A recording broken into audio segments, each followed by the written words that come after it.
do it with my head.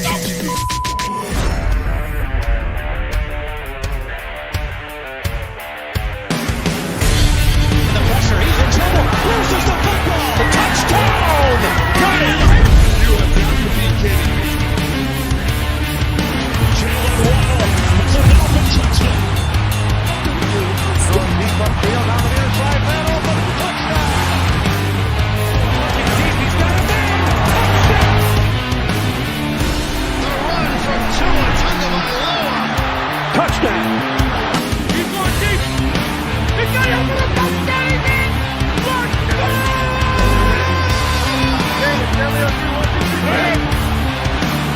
Tagovailoa trying to make it for it. Fire to the end zone. Touchdown!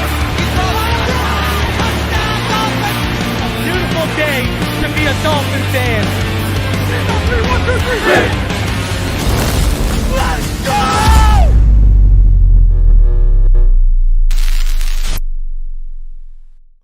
What is good, Fin Nation? What's good? It's your boy Reason, and we are back here for another one as breaking news, just under about an hour ago.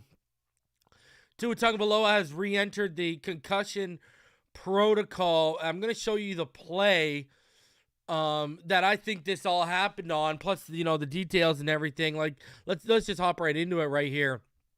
So, Ian Rappaport right here, reported Tua Tagovailoa is once again in the NFL's concussion protocol. Now, what's interesting here, guys, is obviously the timestamp is about just over an hour ago. I was actually on the phone with a Dolphin fan when this broke, and his status is now in doubt. And how this broke was Mike McDaniel during his press conference. And what's crazy to me, and I don't know why, I can't give you guys the answers. I wish I could.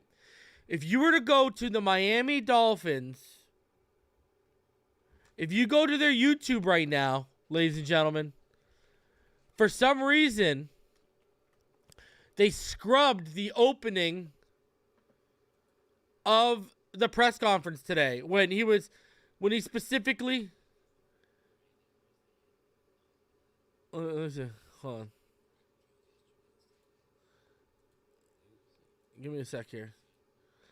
Because when I was watching earlier, I went back to watch it after it had posted. And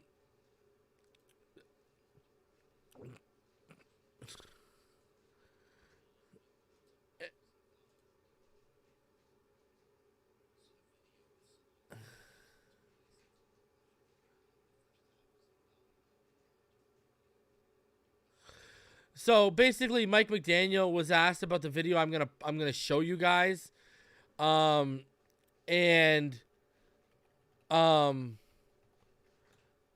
he was asked about a concussion, and I'm gonna read to you guys exactly what.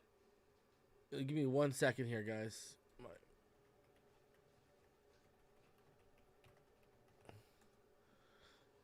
There you go. All right, so he was. Do they have it even up today? Monday. They do have it up. Okay, so he was basically asked. Okay, someone posted a video suggesting that Tua Tagovailoa might have suffered a concussion late in the first half. Was he evaluated at all during the game for concussions? Do you know when he sustained it? And I'm not totally sure. This is something that just came across my plate a couple hours ago. As far as the game was concerned, no one recognized anything with regard to any sort of hit. I can't really tell you exactly what it was. I'm not totally positive on that, but it was something that he met with doctors today and discussed symptoms. And then from that, as you guys know, from there on, that's between Tua and the doctors, and we'll move forward as the information is projected to us. So, yeah, you know what? Maybe I'll, let's see if I can download it for you guys and I can actually show you guys the exact clip. But it looks like Tua met with doctors today, and once they discussed, they talked about him. The symptoms were clearly discussed. Doctors came and said, "Yeah, this kid's not good to go. This kid can't go right now." That's clearly what happened. And now this is what we are dealing with. And listen, at the end of the day, sure, the playoff run matters. But this is now potentially 3 concussions in, less than 3 months. That is a very, very, very serious issue. Let me see here. Select all. So, listen, I'm going to show you guys the hit right now. I'll get in and I'll show you guys the hit. Let me just chop this up and get this for you guys. So you guys can see where it was mentioned.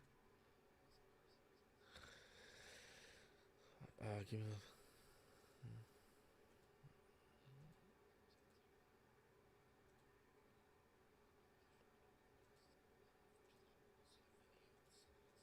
okay, give me 1 sec here. All right, yep, there it is. So, I mean, here's where I'm at with this. This is what was crazy to me. And, you can ask anyone who talked to me privately. I was absolutely baffled. I was absolutely baffled yesterday by the fact that in the first half, he looked like you saw to his ceiling. You saw the all-pro Tua Tagovailoa that we saw, that we saw discuss.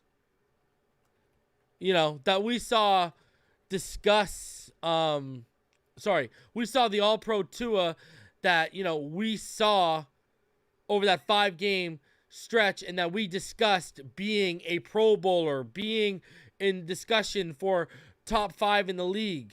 We saw that in the first half. And then in the second half of yesterday, I don't know where it went. And maybe this is the explanation. Again, I don't know. All right. When you look at when this happened, we were up 20-10. So there's that. Anyways, here is, I'm just going to wait for some more people to come in here. Smash that like button, subscribe if you are new, by the way. Appreciate each and every one of you for coming through. All right, so I've got it now. I've got the McDaniel clip loaded up. And so let me show you, okay? We'll wait till there's about 200 people in the room. Smash that like button. I was so torn yesterday. It was so hard to explain how we saw his ceiling in the first half and we saw such a low floor in the second half. And, maybe this is it. I don't know, but I don't know. We're going to see it. It's very similar to what happened. It's very similar to the Bills' hit. It's very similar. His head smacked off the turf. We were up 20-10 when it happened. So, and if you really want to get into it, okay, the video that I'm going to show you guys here regarding Tua Tagovailoa, if you look at before the hit, he was 9 of 12 for 229, averaging 19.1 yards per attempt, 1 touchdown. If you look at after the hit, he was 7 of 13 for 81 yards, 6.2 yards per attempt, and 3 interceptions. So there is a you can correlate if he is deemed to have a concussion, you can correlate it. So, yeah, I don't know. Let me show you. This is what's been circulating around, and this is what is being evaluated. This is what everyone is assuming the play the concussion happened on. Let me bring this up to you guys. Here you go. This is the exact play that everyone is saying. This is what's being indicated as a concussion play. Watch his head when he gets hit. Right there, and then you're going to see another right here.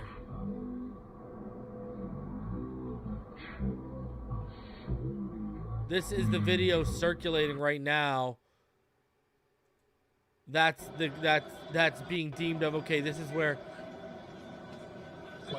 Yeah, you're right. Tua never threw 3 straight picks in any game he's ever had.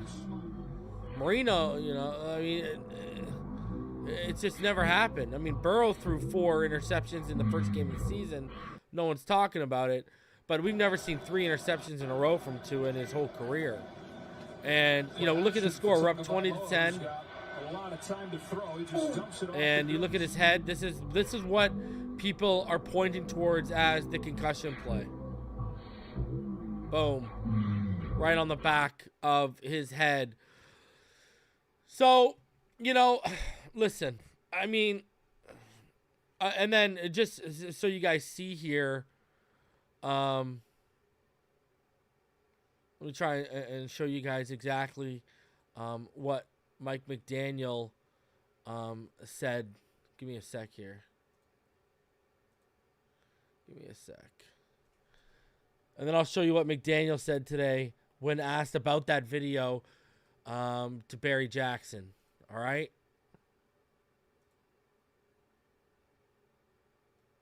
So let me put that video in there. Give me a sec, guys. Someone posted a video suggesting that Tua might have suffered a concussion late in the first half. Was he evaluated? Let me get that lockdown. Let me get that lockdown properly for y'all. So this is what McDaniel had to say when he was asked about the concussion. Well, listen, this is what Barry says. You hear what Barry Jackson's answers. He specifically mentions that video, right? So he's gonna specifically mention this video. When you hear what Barry Jackson asked the question, this is the video he's talking about, FYI. Just so you guys know, all right? This is the video he's talking about, all right? FYI. Good work by Barry Jackson. Fantastic work by Barry Jackson. Someone posted a video suggesting that Tua might have suffered a concussion late in the first half. Was he evaluated at all during the game for a concussion? Do you know when he sustained it? I'm not totally sure. This is something that just came across my plate a couple hours ago. As far as the game was concerned, there was no one recognized anything with regard to any sort of hit. I can't really tell you exactly when it was. I'm not totally positive on that, but it was something that he met with the doctors today and discussed some symptoms, and they from that as you guys know, from there on, that's between Tua and the doctors, and we'll move forward as information is projected towards us. So, and Rob makes a good point earlier too, right? Rob and Tua talked about this post game because Tua admitted that he might have called the wrong play on the second interception. We know on the first interception, McDaniel talked about it, the receiver ran the wrong route, but Tua said he might have called the wrong play on that second pick. So is that, and again, I'm just speculating. I'm just playing devil's advocate. Was that a symptom of him being a little dazed and confused? Some cobwebs? Calling the wrong play? He didn't say the wrong play got called in. He got the right play called into his ear, but then he goes into the huddle and calls the wrong play? When have we heard Tua call the wrong play? Brady says Barry is our best reporter by far. I agree. It's not even close. Barry is the freaking man. Barry is the man. Guys, I mean, I don't know what to tell you. I really don't know what to tell you right now. Listen. Before I found out about this concussion stuff right now that we're hearing, which again could explain what happened, but at the end of the day, listen. This is before I found out about this concussion stuff, this is where I was sitting. Tua, with what he did yesterday and what he did in San Fran. Remember after that performance in San Fran, I said to all of you on the postgame show, He's going to unravel all the greatness he's done if he has performances like this. 2 performances like that in a 4-game stretch where you're trying to lock down a playoff spot is inexcusable. Now, if he was concussed in the second half, that's excusable. But I don't know. Just because he's in concussion protocol, he has not been labeled as, okay, you had a concussion. We now have symptoms, so now he's in protocol because they're figuring out if he has a concussion or not. Anyways, at the end of the day, first of all, I wasn't going to let Tua or the Dolphins ruin my mood on Christmas Day, and anyone who let that happen to you, you got issues. Okay, we got families, you got things to be grateful for, and to be happy about. Sorry, just don't fly with me that Tua and the football team can ruin a holiday for someone. Okay, that's number one. Number two, listen, Tua Tagovailoa. Again, up until I found out about this concussion stuff, what he did in the fourth quarter was, again, until I found out about this concussion stuff, was inexcusable in my eyes. It was awful. It was downright terrible. He showed such a high ceiling in the first half. And this is what, ask EM Dolphin fan. I know a lot of people, especially Tua fans, might not like him, but go ask Lewis. Go ask the homie Martin, who'll be up here tomorrow. I was on the phone with those boys, and I was saying, I cannot explain for the life of me how we saw such a high ceiling in the first half, and then we saw such a low floor in the second half. And we even saw some throws to get us downfield in the second half that were downright elite. But again, that hit that I showed you guys, this hit right here, again, before this play, Tua was 9 of 12 for 229, averaging 19.1 yards per attempt and a touchdown. After this, 7 of 13 for 81 yards, 6.2 yards per attempt, and 3 interceptions. Now, I know a lot of analysts were trying to explain it today in terms of, and you'll see it, we'll go over it today because I keep it objective. I show you guys everything. We're trying to explain it today that defenses are honing in on his eyes and not moving with his eyes anymore. So, I mean, I don't know what to say. I don't know what to say. If this guy misses this game, because what's happened is, too, and we all knew this, the Green Bay game, we didn't all want to lose, but we knew we could lose it. And now we're in a position where if we win this Sunday and the Jets lose in Seattle, we clinch a playoff spot.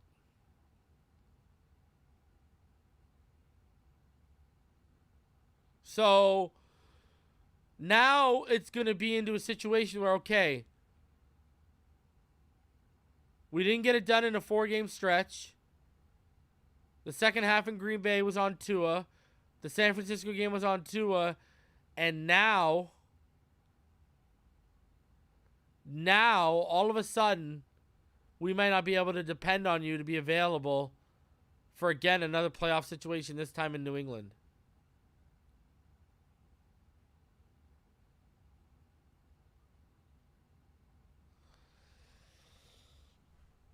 I just, this isn't good for the outlook. Listen,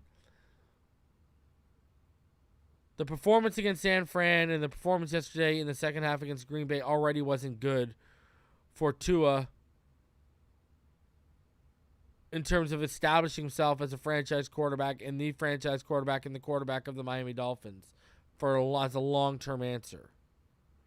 Now, sure, he might be trending towards a 5th-year option or an extension because he's been good overall.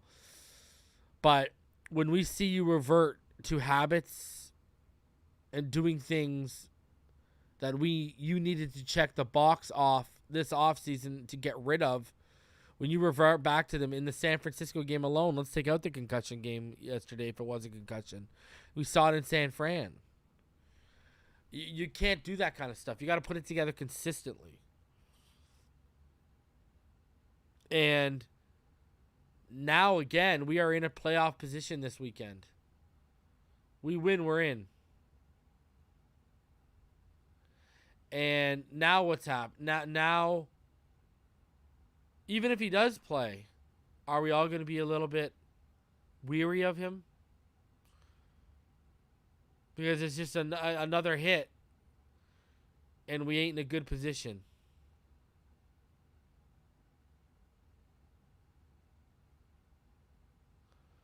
And Skyler ain't ready. And I don't have... Listen, this is... You know what this reminds me of again? You remember the unicorn year where Tannehill got hurt and we had to rely on Matt Moore? Then we got in the playoffs and got blown out by the Steelers? It don't matter if it... Listen, you can say what you want about Tua right now. At the end of the day, Tua gives us he's the best quarterback on this team that gives us a chance to win a playoff game. If we can win a playoff game. We ain't winning it with Teddy. We ain't winning with Skyler. At least not this year. And, you know, I'm going to tell all y'all right now, don't... Listen. First of all, there's no reason to jump into your pool of emotions and overreact because we're not out of the playoffs yet. And that's the approach I took yesterday. Second of all, you can be disappointed with Tua. You can be angry with Tua and his performance in 2 games out of this 4-game stretch. Knock yourself out. The fact of the matter is, though, he ain't going anywhere. Tua Tagovailoa is going to be your quarterback next year. We don't have the draft or financial capital to move off of him. And year 2, this offense is going to be even better. So we'll see how that all works out. But for right now, Tua Tagovailoa, it's I don't know, man. This is snowballing, man. This has turned 8-3. We were living a dream. Now it's turning into a freaking nightmare. And McDaniel has already announced that Teddy Bridgewater will be taking the first team reps this week. Teddy is not better. Teddy is not better. I don't think we win in New England without Tua Tagovailoa. That's to say if we were actually going to ever win. If we're going to win, it's going to be with Tua. It ain't going to be with Teddy. It ain't going to be with Skyler. And I like Skyler's ceiling in this offense, but he just ain't ready right now. Shout out to Knight. He said, I said it for years. It's the curse, man. Shout out to Jason Meyer. He said, reminds me of the 93 Dolphins. Started 9-2 and missed the playoffs, losing our last 5 games. Domi says, we paid Teddy just for this, brother. You saw Teddy earlier. You know, you go look at that one game where he had all that yardage. What's the context of that yardage? He got all that yardage in the 4th quarter when they were playing prevent and soft off coverage, and he was just eating underneath. But when they actually kept it all tight and kept everything, Teddy was getting owned.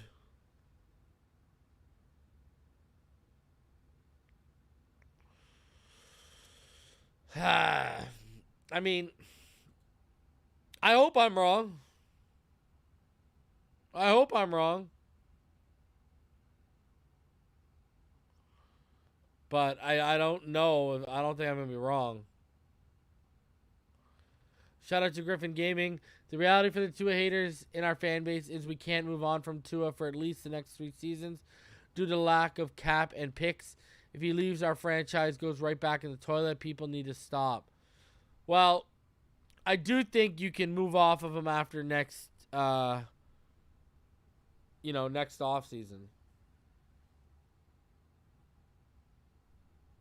But let's be honest here.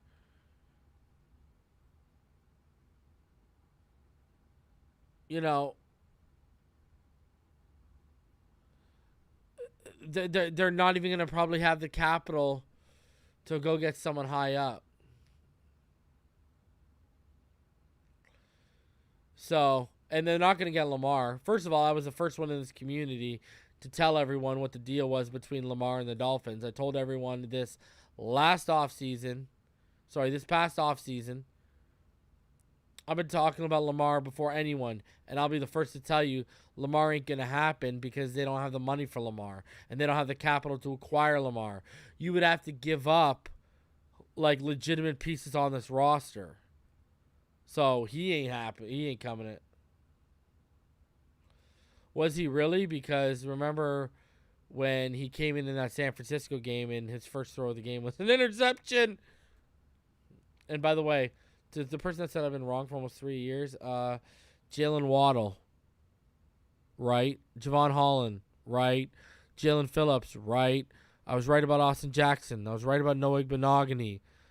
Brother, I've been right a whole hell of a lot more than I've been wrong, especially when it comes to the draft. Especially people just want to talk about Tua, but not y'all don't want Raekwon Davis, right? Verone McKinley, right? People want to talk about. People want to talk about it. People want to talk about it. Who are my top 2 quarterbacks in that draft? Joe Burrow and Tua Tagovailoa. Go back and look. Joe Burrow went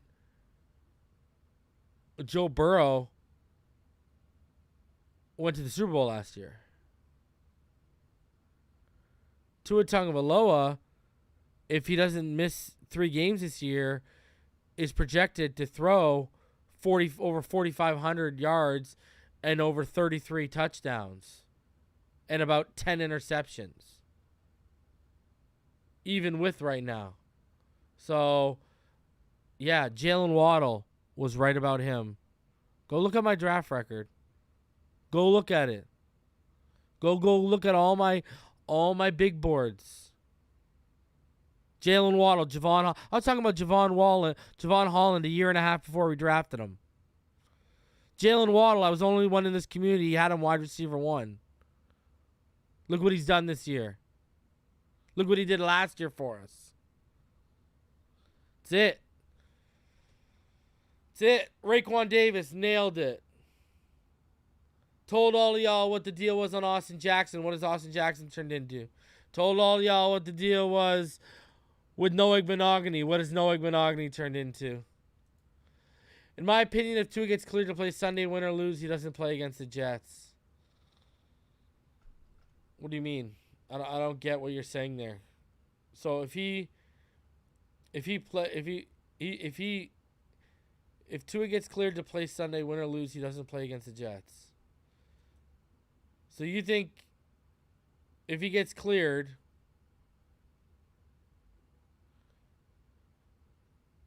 and by the way, there's people in this community who I guarantee Dino listens to. The receipts are out there who were telling everyone Josh Rosen was a franchise quarterback. Where's Josh Rosen right now, and how many NFL games did he start? Did that guy ever throw for 400 yards in a game? Did that guy ever win 8 games in the season? Let me know. Let me know. Because I know where you're coming from, and the place where you're coming from was telling everyone Josh Rosen was a franchise quarterback. Place you're coming from, people who were coming up and saying Cam Newton would be the best quarterback in the AFC East. Actually, the place you're coming from, they didn't even want a quarterback in that draft. They wanted Isaiah Simmons or Derek Brown. So guess what? They wouldn't have got Herbert or Tua or Jalen Hurts. You would have had Isaiah Simmons or Derek Brown. Ouch. And Josh Rosen would have been your franchise quarterback. Enjoy that. Ooh. Ooh. Ooh. How many times did Josh Rosen throw for over 400 yards in a game? How many times did Josh Rosen throw 4 or 5 touchdowns in a game?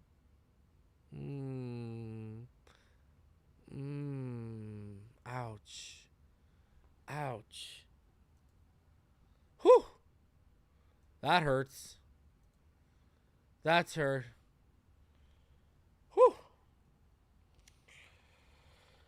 Josh Rosen was on the roster when Tua was drafted. Josh Rosen and Fitzpatrick were on the roster. Josh Rosen was cut in 2020 during training camp when Tua Tagovailoa was on the team.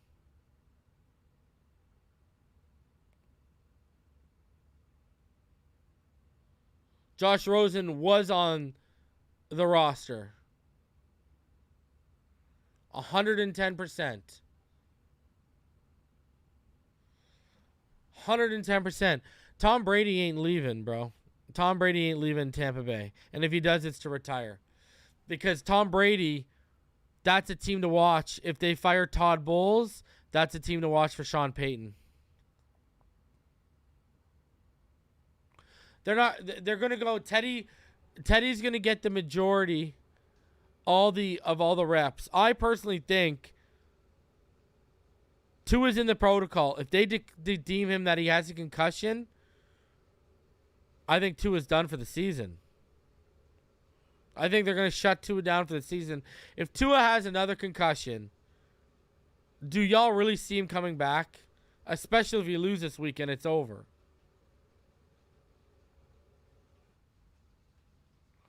If he's in protocol and they label him with another concussion, Tua Tagovailoa will not be back this year.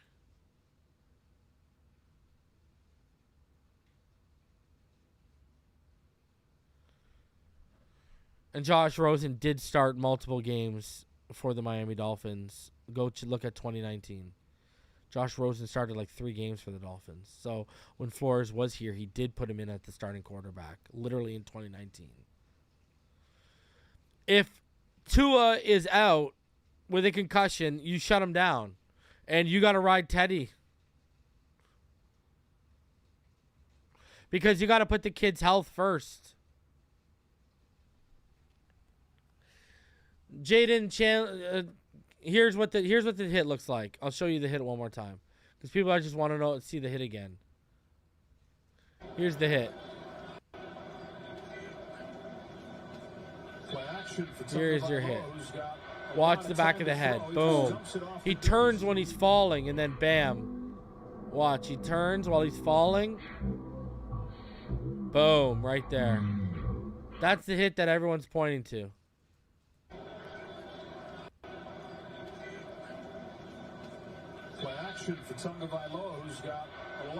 If he has a concussion, you got to shut him down. And availability is now a... Listen. We said we were under a new regime. We knew Flores held him out for extra games. But we said under a new regime, we're going to see what the deal is. Now, these are head injuries, and you can't play with the head injuries, and the head injuries are all over the place. But head injuries are the most scary ones of them all, unless you're going to actually physically lose a limb or lose an eye or something. Head injuries are the scariest ones of them all. You know, I don't know what to say. If this guy has a concussion, you need to shut him down. Period. And the availability thing is a legitimate discussion. You can't say nothing. You literally can't say nothing. Listen, again, we are going... If this shuts him down for the rest of the year, health or no health, whatever... We are leaving this year again with still unanswered questions. Now, we will have some idea of his ceiling, because we saw his ceiling in that 5-game stretch. Well, we saw his ceiling before the bye week. Ever since the second half of the Texans game, this offense and Tua have been off, and this team have been off. But anyways, we got a grasp of what his ceiling could be in this offense leading up to the bye week. So we have some kind of grasp, but then the problem is, after the bye week, he reverted back to habits that we called him out for having to clean up last season. So now we are going to be leaving a season with, sure, we got a few answers, but we got nowhere near the amount of answers we needed.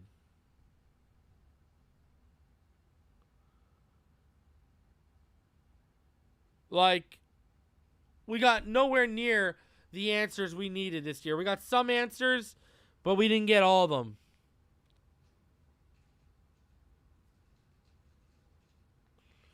So,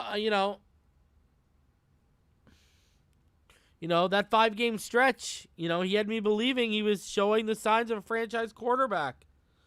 And now he's reverted back to stuff that he's reverted back to showing me stuff that made me not declare him a franchise quarterback for his first few seasons in the NFL.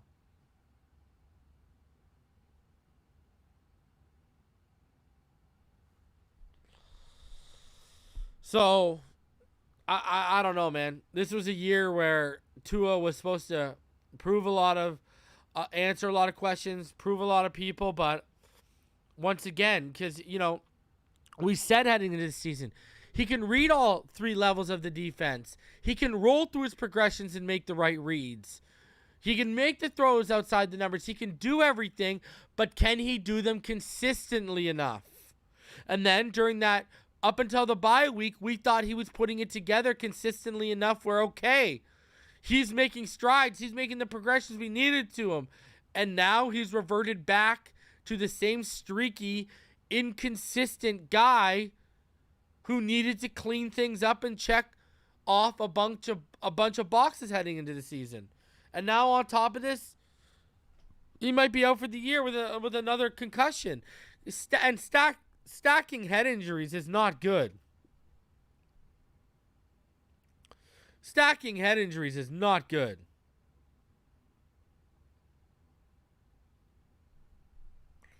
So, listen. The only one who's got the answers to this are Tua and those doctors. And I don't even know if independent doctors or neurologists are going to clear this kid.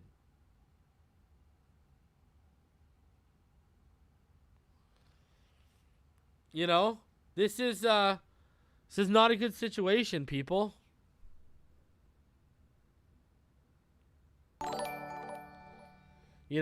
Players retire from a heavy, 3-4 concussions in a year can lead to players retiring. I'm not saying Tua's going to retire. I don't think the kid's going to retire. But still, when the head injuries stack up, there's a conversation. You got to, never mind football, you got to have a conversation with your family.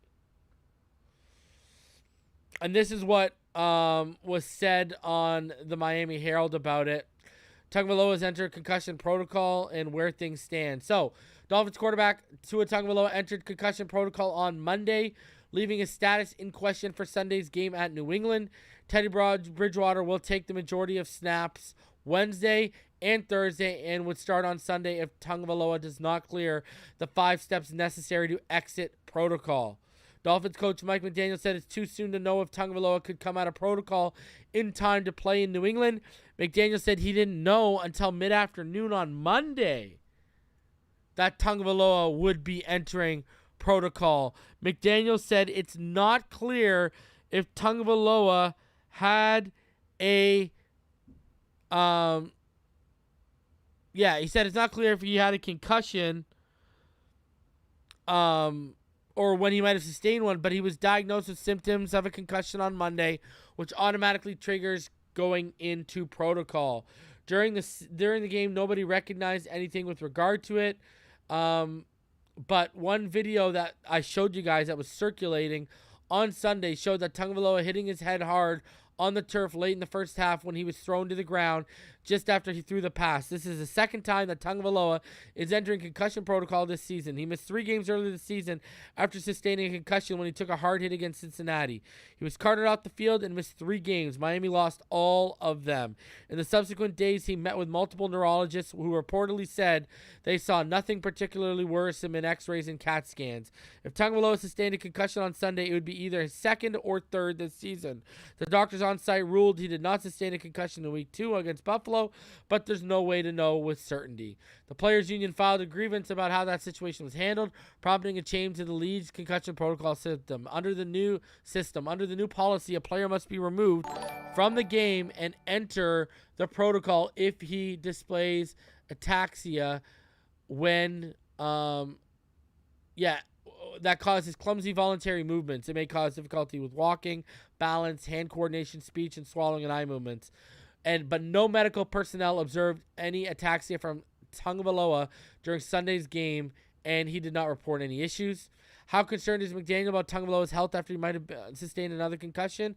I just want guys to be done right by the information we have, the science and medical expertise we really have going on. I care very deeply about each and every player. I just want him to get healthy and have peace of mind in that regard. Whatever those circumstances are you deal with after, it's about the human being and making sure he's squared away. Guard Robert Hunt said Tagovailoa was in good spirits. McDaniel said Bradley Chubb and Alec Ingold will wear casts this week and see how they respond. Their status for New England is up in the air. So, yeah, that is your update from Barry Jackson on Posted a video. And again, shout out to Will K, one of the members here. Welcome to the All-Pro, man. Welcome to the All-Pro level. I appreciate you, Will. Thank you very much, sir. Listen. This is a very, very, very, very slippery slope, man. You know, it's head injuries you don't play with, man. You don't play with this kind of stuff. And listen, you know, did that affect his play? Again, I don't have the answers to that. I don't. I mean, we know what the deal was. We know what his stats were. You know, I've rifled them off to you guys in terms of what he, you know, what his stats were before the hit and after the hit. And,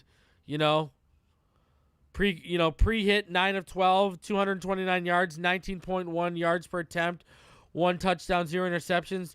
Post-hit 7 of 13, 81 yards, 6.2 yards per attempt, 0 touchdowns, and 3 interceptions. So there is a statistical correlation that this might have affected his play the rest of the game. And if the hit was that serious and affected his play for the rest of the game, man, he's going to get diagnosed with a concussion, and I just don't see how he makes it out there on Sunday. I just don't. And listen, at the end of the day, it's about this kid's health. He's got to get in a good place. That's just what it is. So, anyways, I wanted to give you guys an update on everything going on with Tua. That said, I want to get into let's recap. Let's do our usual recap of all of Sunday's stuff here. I'll do it quickly. We're not going to have a ton of articles. We spent all the time basically on the concussion stuff, right? So, yeah. We will instead focus on basically just recapping the game. So, because we do have quite a bit to go over here, right? So, bring this up. All right. So, let's get into the snap counts. When we get into the snap counts, shout out to Griffin Gaming. Before we do get into snap counts, we'll go over Griffin Gaming and what he said here. Griffin Gaming, he says, $20 donation. If we don't have Tua for the Pats, it's going to be where McDaniel needs to bust out the run game, not just once in a while, start to finish. We know he has the brains to make the run game effective. Now he needs to show it. Agreed. Oh, yeah. We are not winning this weekend without Tua, let alone, especially if we don't have the run game going. 110% I agree with that take. You ain't lying, brother. You are not lying. All right. So, snap counts. And the interesting takeaways here. Jeff Wilson basically split his snap counts pretty evenly with Mostert on his return. Wilson had 30. Mostert had 26. So Wilson jumps right ahead. Even after that big game, Mostert didn't get enough respect to run away with number one. Wow. You talk about, look at again, Gesicki, 12 snaps to 32 for Durham Smythe. Unbelievable. Gesicki's usage continues to absolutely plummet. It's brutal. It is brutal, man. Brutal stuff. Defensively, this is what our snap counts look like from a defensive standpoint. Eric Rowe basically came back and he said, that's my starting role, and he returns to that starting role as that box safety. Obviously, because of Chubb's hand, that was the lowest snap count he's had since he's been in a Dolphin uniform, but that meant more snaps for a guy like Andrew Van Ginkel, who we saw make some plays yesterday. Christian Wilkins and Zach Sealer continue to be pivotal points of this offense, man. Huge stuff.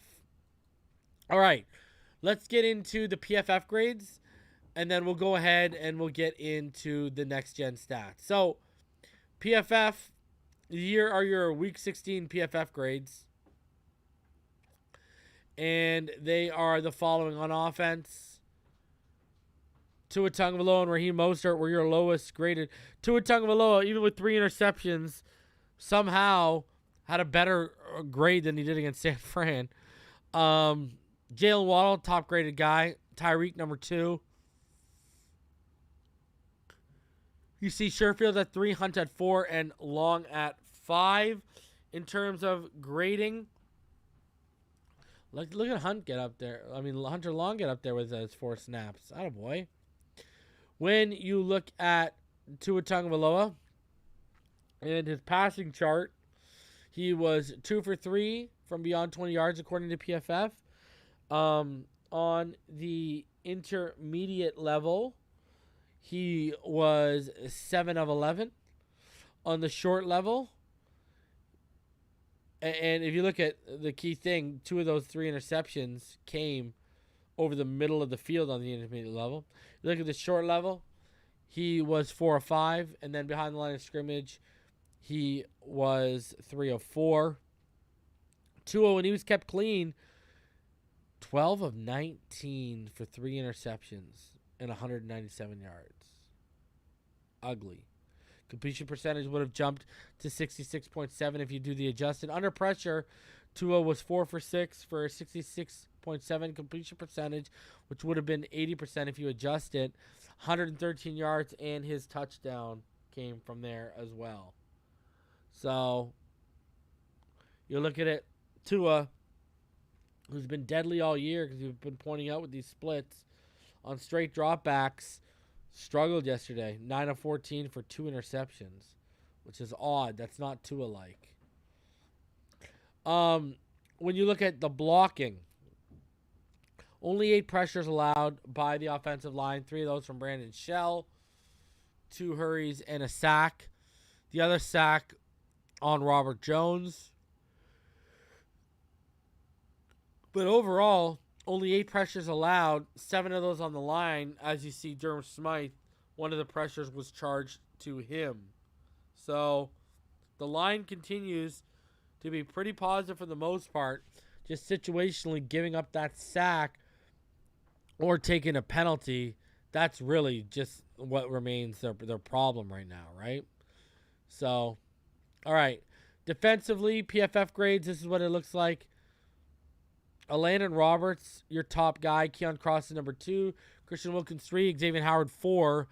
And Javon Holland 5. While at the bottom, Sam McGuavin, John Jenkins, Raekwon Davis, Bradley Chubb, and Jalen Phillips round out your bottom 5 graded Dolphin defensive players. Absolutely brutal. And then coverage matchups. You look at Kader Kohu. He was targeted 8 times, allowed 5 receptions for 86 yards. He also had an interception and a pass breakup. Allowed 3 first downs. Eric Rowe targeted 6 times, allowed 5 receptions for 68 yards, 3 first downs, but he had a pass breakup on Alan Lazard. Xavier Howard had a pass breakup on Alan Lazard as well.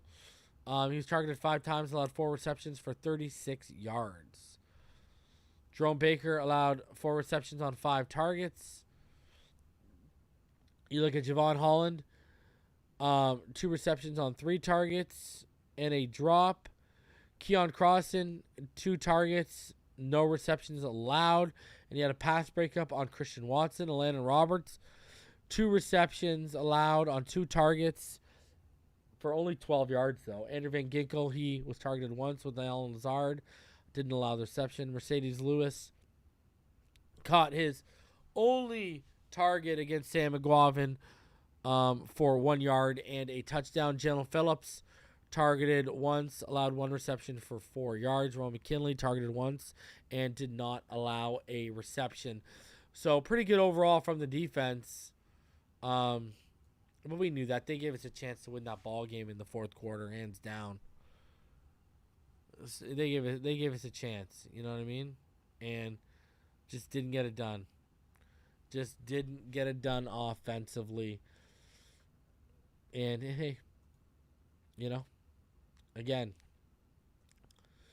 maybe the concussion was the explanation for it. Maybe it wasn't.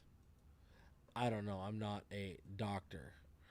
When we look at the passing charts for yesterday, Tua Tagovailoa, this is what it looks like. He's spreading the ball around, but look at all that white, red, and green. Looks like Christmas on a passing chart, eh?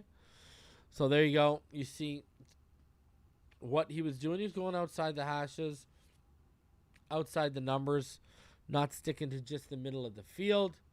16 of 25, 310 yards, a touchdown, and an interception. And this is Aaron Rodgers. Aaron Rodgers just spreading that ball around, 24 of 38, 238, a touchdown and an interception. But just spreading that ball around, making it happen, man. At the end of the day, we lost to one of the greatest of all time. He made enough plays, and our guy didn't. Now, what the reason for our guy not making those enough plays? I mean, hey, that's a discussion for y'all to have on another day, right? All right. When we look at, let's get into. I think we'll go ahead. We'll get into the next gen stats here from the game. And I know Dolphin fans, they don't want to relive it. You look at it right here. Aaron Rodgers, 48.4 yards, longest completed air distance. But Tua at about 56.1 was the longest of the game. Fastest ball carrier, Kelshawn Nixon, 20.95. For the Packers, Jalen Waddle got up to 21.68. Fastest sack, Jaron Reed had it 3.5 seconds. But for the Dolphins, our fastest sack came in about 4.3 seconds with Eric Rowe. You see the difference there? That almost an extra second. Here is Tua and Rodgers' passing chart by blocks, by level. Always show this because it's always a little bit different than PFF. And they had him here only 2 for 3 from beyond 20, but they had him 7 of 10 on the intermediate level. Then they had him 4 of 5 short, and then they had him 3 of 6 behind the line of scrimmage, so not pretty. Rushing the football, Raheem Mostert found a lot of success on the interior. A.J. Dillon, he started finding success near the end of the game, off the edge into the left interior. Aaron Jones off the right edge was finding success. Jeff Wilson finding his success off that left edge to that left side. Receiving, you look at the separation yesterday. Again, we do this every week. The league average is about 2.93 yards. Smythe had 5.9. Gesicki, 5.22. Sherfield, 1.98. Tyreek Hill, 2.96. Jalen Waddle, 1.96. On the flip side, Alan Lazard, 2.9. Randall Cobb, 2.31. Mercedes Lewis, 2.59. Romeo Dobbs, 2.73. And Christian Watson, 3.22. And defensive pass rush, Zach Sealer, rarity at the top for us, averaging about 4.44 yards in terms of average separation from the quarterback. Wilkins, number 2 at 4.64. Davis, number 3 at 4.69. And then Phillips at 5.28 yards is number 4. On the flip side, Kenny Clark, 4.76. Preston Smith, 4.58 yards. Jaron Reed, 5.12. And Inigbear at 5.21 yards. So those are your next-gen stats for yesterday's tough loss. Tough loss, man. Don't even know what else to say.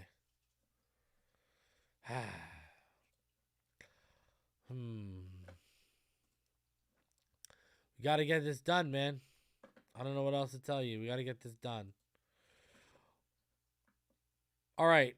And in case you didn't see it today, Josina Anderson reported because Nathaniel Hackett was fired.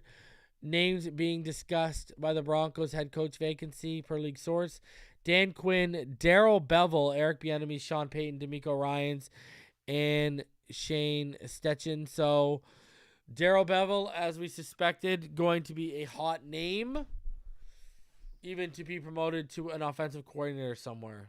So there you go. Darrell Bevel is a hot name right now. So we'll see how that works out. He could be taking a coaching job somewhere else this offseason. And then how the Dolphins can still make the playoffs, all the scenarios and seeding possibilities.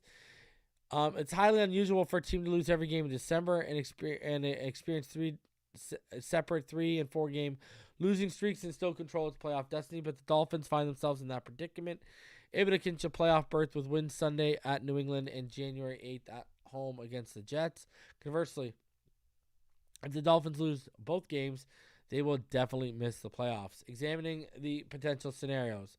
If the Dolphins win at New England and the Jets lose at Seattle, Miami would clinch a playoff berth in that scenario. That could happen around 7 p.m. on Sunday, with the Dolphins playing at 1 p.m. Eastern and the Jets playing at 4 p.m. Eastern. If the Dolphins win at New England but lose to the Jets and the Jets beat Seattle, Miami is in serious trouble.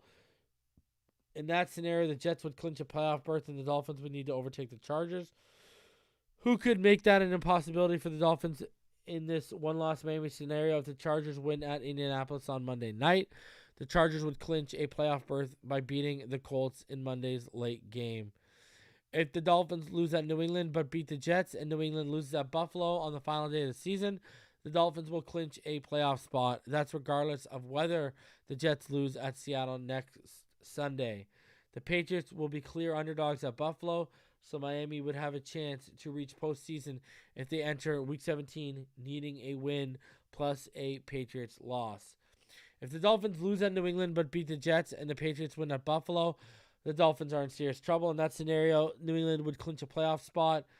And again, they'd have to overtake the Chargers with a loss tonight. Well, the Dolphins can clinch a playoff next Sunday. Miami cannot be eliminated from the playoff contention Sunday. Jalen Waddle said, I feel like we all know we're a better team than what we've been showing.